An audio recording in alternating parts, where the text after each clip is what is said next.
two, one and two. Like in all connections, the idea, anything you do, any kind of connection, try to keep it more still and more in place. The more still you keep it, the more in place it is, the bigger your action can be.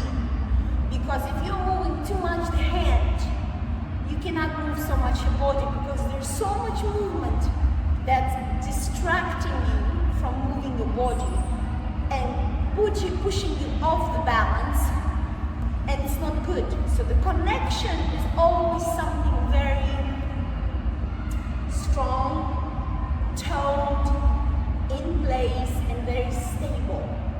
Stable, even stiff a little, yes? So it has like that center point. Connection is the couple center point. It needs to stay in the same place, and you dance in to the center point and away from the center point. In connection to Botafogo, we have same feeling, but we have this kind of arm. Yes, it's just different arm position.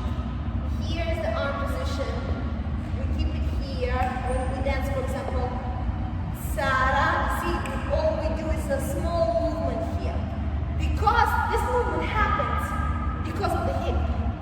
So I stay, keep it in place, but my hip dances two.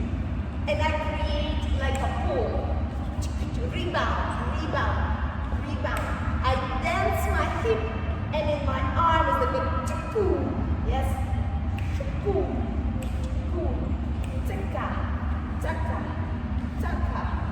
Chaka. Yeah? Now, when we go to the actual step, so we dance into our standing leg, and we move using each other's body weight. My partner is using my spine to get me past him. So he's like in whisk, he's taking me and he's using my spine to direct me into the next step. So he's directing me, he's showing me where to go. Land, whoa. Here we have a connection